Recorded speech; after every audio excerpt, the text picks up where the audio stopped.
لكل المصريين اللي عايشين برا مصر اللي اشتروا موبايلات من برا مصر وراجعين بيها مصر اجازه او راجعين مصر زياره او الكلام ده كله.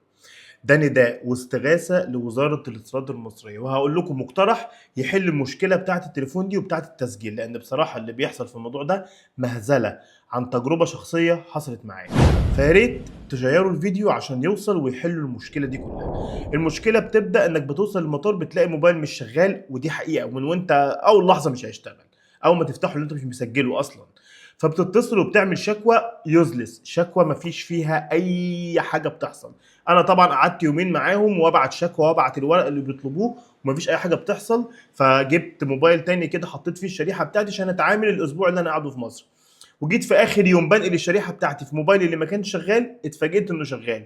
قلت اتصل بخدمه العملاء اشوف بيقولوا ايه، لقيتهم ما يعرفوش انه شغال وبيقولوا لي نفس الكلام، ان يا فندم جاري العمل على الشكوى وهتتحل في اسرع وقت. وعلى فكره هم على مدار اسبوع بيردوا نفس الرد، لدرجه ان انتوا بتحسوا ان هو اي بس هم ناس حقيقيين. بس طبعا خدمه العملاء ما فيش باليد حيل، الموضوع كله راجع للطريقه او التكنيك اللي انت بتقدم بيه المشكله وبتطلب بيه الورق.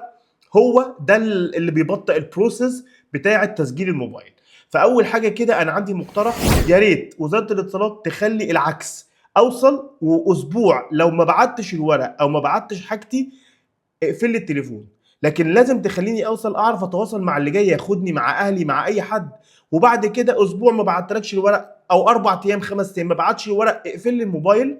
ويا ريت تخلوا موضوع ان انا ابعت الورق اللي بيطلب على نفس الرقم اللي بتصل عليه اخد الشكوى. ما ينفعش ابعت الورق الواتساب والرقم ما يعرفش، والاثنين لازم يلينكوا ببعض. فلازم يبقى حاجه واحده، جهه واحده اللي بتستلم الورق. فنصيحه لاي حد رايح مصر، ما سجلش تليفونه لحد ما نشوف حل للموضوع ده. خد موبايل معاك تاني ما حد يجيبه لك في المطار ملوش لازمه، تحط فيه شريحتك لحد ما يحلوا المشكله دي. يا ريت تشيروا الفيديو، يمكن المقترح ده وزاره الاتصالات توافق عليه. هقول لك